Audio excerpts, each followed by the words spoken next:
that was really terrific. I can hardly imagine a secretary of a military department more impressively able to come and give a very meaty conversation and discussion about acquisition management. It obviously reflects the depth of your experience both in industry and in government, but it is exactly what I hope for in this Defense Industrial Policy series. So thank you very much.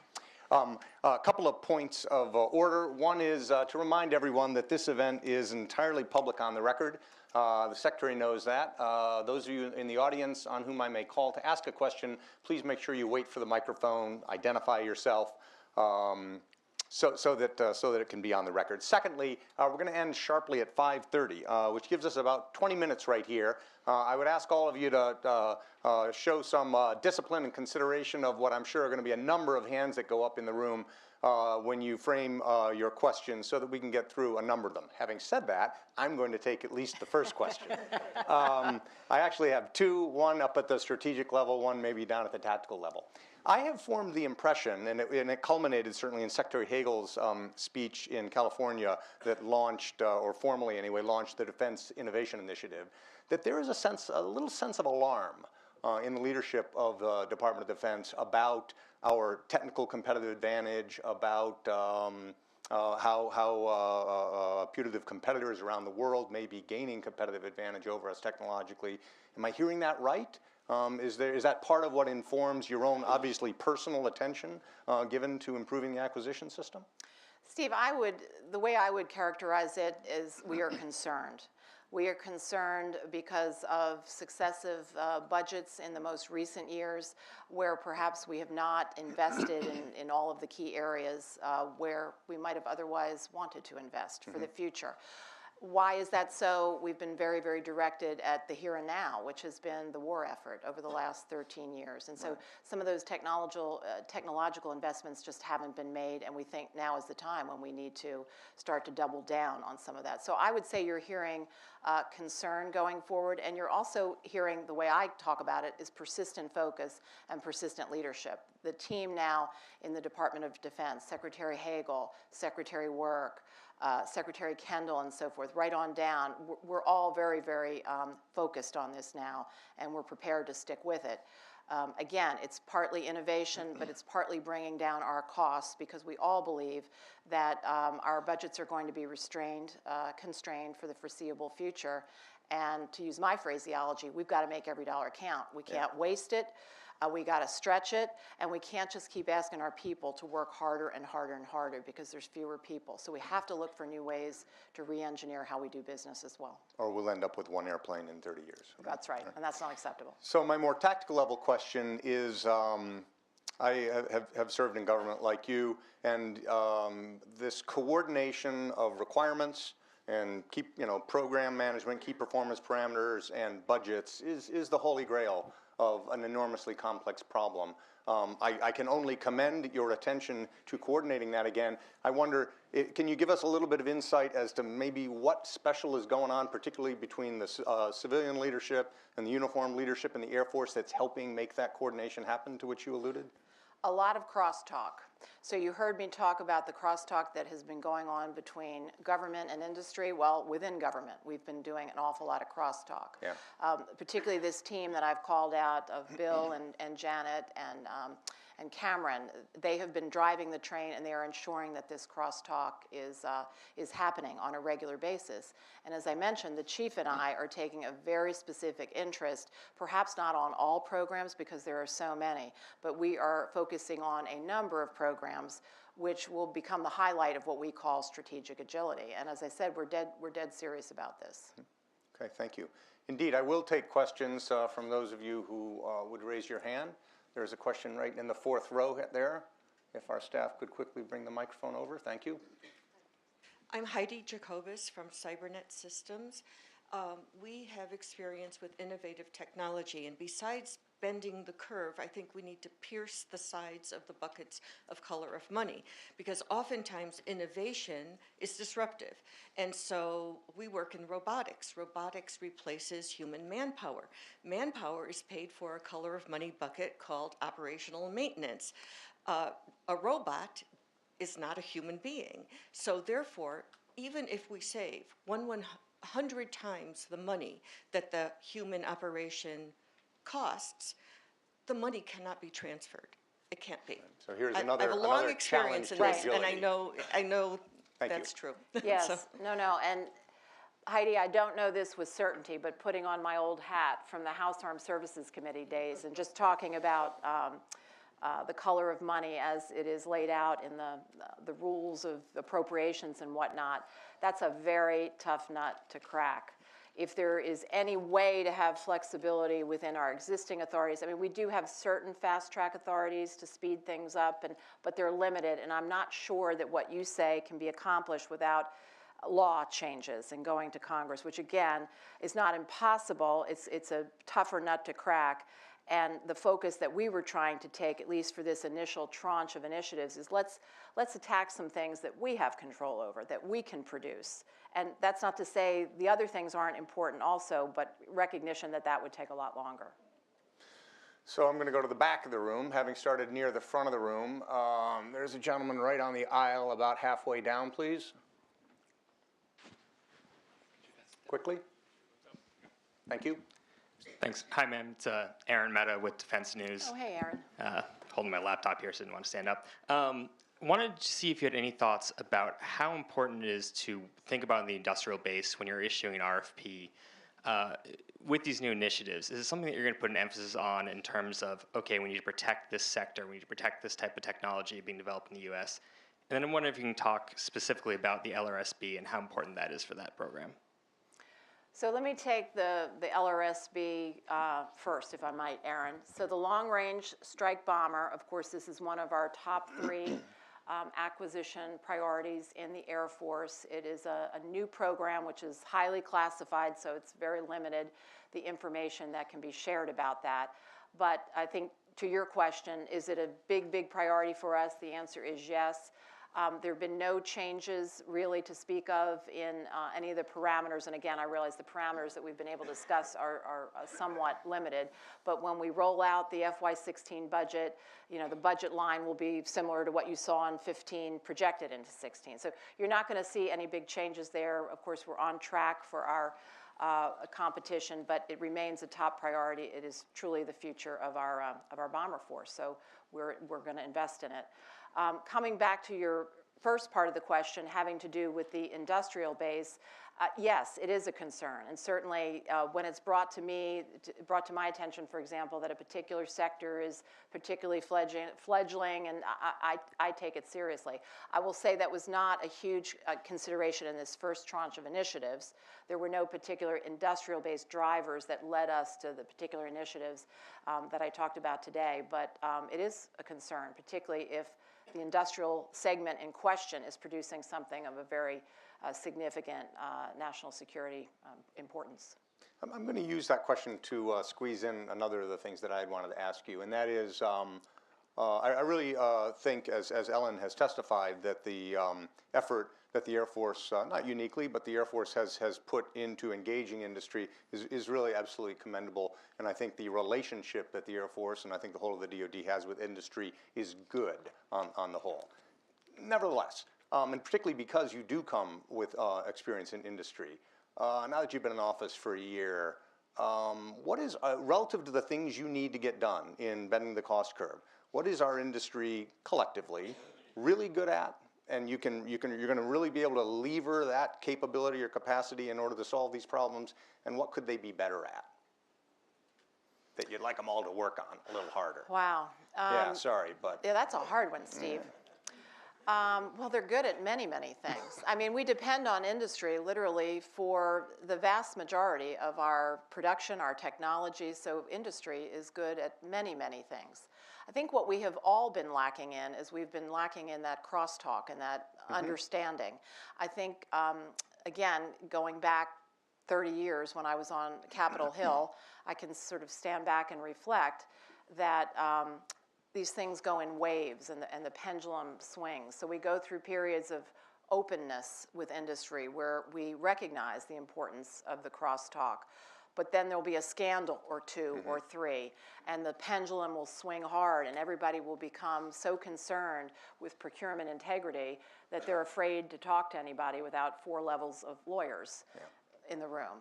So I think this is what has happened to us over time, and so if the chief and I and these other leaders can leave some kind of a lasting impression, I would hope it would be in that effort to swing the pendulum back toward that better crosstalk, because I'm certain that we will get a better product at a better price if we can just do some of those trade-offs that I talked about. Okay. Third row, right there.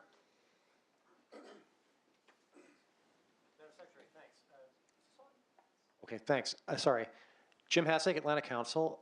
You were talking about the Plugfest Play thing that's going to happen at George Mason. I'm fascinated. I'm really excited about the idea that some of these innovative scrums could lead directly to contracting actions. But then you said something about we're going to use an Army acquisition model, and I really want to know more about that, because I think there's a wide variance of performance in the Army's acquisition system. So what's really good that the Air Force is going to try to leverage? So I hope I get the phrase right, but in our reviews and in talking to people in our research, we came across what's called the Other Transaction Authority, which is an authority within the Army, but we can use it, and it would allow us to do a more rapid acquisition. That would be the best way I could describe it to you. So this way, if participants come to our Plugfest Plus, and they bring a capability which relates to that project that I told you about, that we really need, and we get excited about it, and we want to take it to the next step, we're going to use that Army model in order to try to put it under contract quickly. Vice, the way these things usually work, which is people go to these affairs and they go, wow, this is great stuff, how do I get it? Either they can't get it or it's too long drawn out and everybody kind of gives up and goes home. And that was the feedback we got. So by using this Army model, we hope to do better. And I will reiterate what you've mentioned, which is there should be a piece of paper or a couple pieces of paper that have the details of Plugfest Plus on it on one of the tables outside the room as all of you are exiting. All right, back to this side of the table, please. Right there next, that gentleman right there, right beside you. Oh, thank you. Me, not the one next to me, the one next to him. Thank you, ma'am. Thank you for taking the time to come here, and thank you for an insightful talk. I have a quick comment and then a question. The comment, as long as Dr. LaPlante is here today, and General Wolfenbarger and yourself, you said, I believe, that you want to improve communication between the Air Force and contractors. But in my opinion, it's never been at a lower level, and that is due to the travel restriction. And I would like to respectfully suggest that the travel restriction needs to be revised, because it's hurting you, it's hurting the Air Force, and it's hurting industry. And it's difficult for the Air Force to come and see us, and so now we have to go see the Air Force, and that's very expensive. The question is about joint programs. Our Congress has mandated that whenever possible, programs be joint. However, it turns out that when they're joint, they're more likely to have a breach, which has to be reported to the same Congress. The cost goes up, and the timeline gets extended. Is it perhaps time to revisit joint programs in the interest of saving money and speeding up the acquisition process? Thank Before you sit down, would you identify yourself, please? Oh, I apologize. My name's Ross Duckworth. I work for a company called Polartherm. We're a prime contractor of the Air Force. Thank you. As to the question on joint programs and is it time to revisit and perhaps not do them, I hope not. I hope not. I think that would be a step backwards. What I would like to believe is possible is that we could learn the lessons from the past of perhaps what went wrong with those other programs that you referenced, and hopefully not repeat those same mistakes going forward, and instead learn from them and do better. That would be my hope.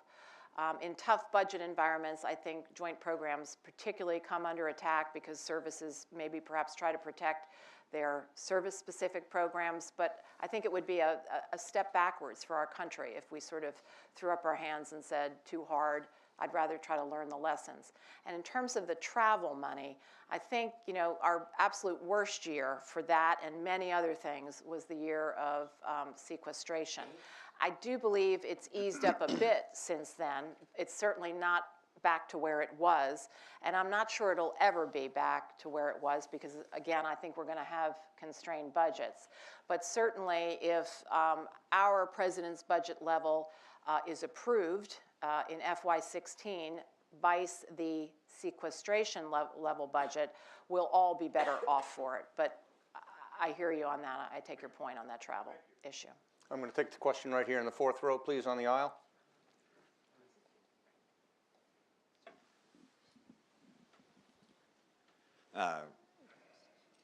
I got the same problem with the laptop.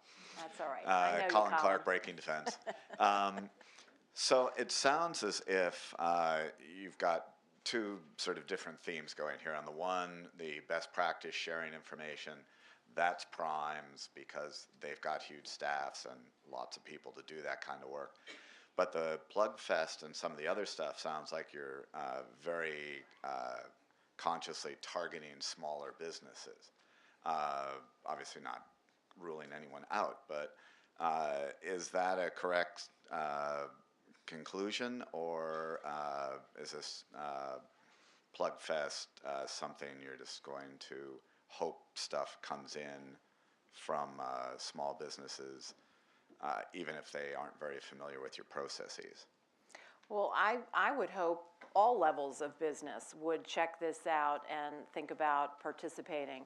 Now, the big primes who are used to doing business with us, it's a whole lot easier for them because they know the ropes. The smaller businesses, but again, some of those great innovations reside within those smaller businesses. This hopefully would attract them as well. But as you pointed out, it's not really meant to exclude anybody. It's meant to be very, very inclusive. And the goal there is to see if we can improve our innovation on that particular program I mentioned, the DCGS. But are you consciously using this Plugfest play to hopefully bring in more small businesses? Well, I would say we're consciously using it to try to improve innovation and test out this concept that if we can put in place a rapid acquisition model so that there can be follow-up when we are interested in what we see, that will get, you know, better participation and we'll get to our goal sooner and better. Okay, all the way in the back. A woman right on the aisle, please.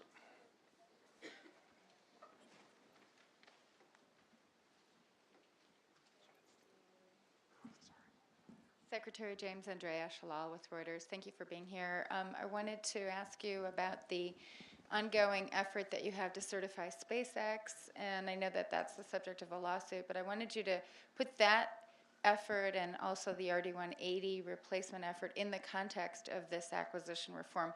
How are you going to do things faster? You've announced an independent review. Do you think the certification process should have gone faster so that you could be getting this competition that you're looking for? My personality, Andrea, is I'm always looking to speed up any process that I come across. So I'm never quite satisfied with whatever the process is in place. But of course, processes are in place for a reason, and then you have to peel back the onion and understand what's going on there. So with respect to SpaceX and the certification process, I just want to reiterate, I am big time in favor of competition. Everybody I know in the Air Force is big time in favor of competition. And the team has been working hard to try to get SpaceX certified as quickly as possible. We had hoped that by the end of the year it was going to happen, and I think we were all disappointed. I know I was disappointed that it didn't happen. But there is criteria that's laid out in writing that the Air Force signed up to and SpaceX signed up to, and 80% of what needed to happen did happen by the end of December of last year, but there's still 20% yet to go, and this is real engineering process. So this is real stuff. So we're still working hard because it's going to serve our best interests, our national security interests, and we think the competition in the space launch business is going to help drive down costs as well. So it's in our interests to work hard to get this done, and I can assure you that General Greaves, who is the certifying official, has put money, and he has put people, and he has put personal focus to get this done as quickly as possible. Again, disappointed that it didn't happen at the end of December, but to me it is not a question of if, it is a question of when this will happen, meaning the certification. Last point is, you're right, I did call for an independent panel because simply I would like some independent advice. I'd like a fresh set of eyes and ears to look at this process. We now have about a year and a half under our belts doing it with SpaceX. What have we learned in that year and a half time frame? Are there ways to streamline? How about, let's look at how NASA does this. Let's look at best practices from commercial launch. What can we learn? And from that review, I hope to get some recommendations that may say it's perfect as is, no change, or it may say, hey, streamlining can occur in the following ways. And then I would take that on board. So that's the idea of the independent review. Thank you. We are going to have to wrap up. Before I thank you with some final remarks, I wondered if you wanted anything else to say before we close the event. Just again, Steve, and to the rest of the leadership here, thank you so much for having me here. I miss all of you guys at the Atlantic Council, so I hope I'll get another invitation to come back again, because as was mentioned, I am an alumni, I think very highly of the organization. And I also want to thank Ellen and other members of industry who have been participants. I feel like, you know, this is not just our plan, this is the plan that we built together. And this is the type of crosstalk that we need for the future of our Air Force. So thank you. You're very welcome. I'll just observe, I have been around the eternal struggle to improve the acquisition system probably 20 years now myself. And the one necessary condition to any improvements I've ever seen happen is committed, engaged senior leadership. And your presence here today, together with Bill LaPlante and General Wolfenberger, is exactly that kind of active participation. The talent that all three of you brings to the matter just adds to the effectiveness of it. So thank you, and thank you for coming here today. Thank you. Thank you.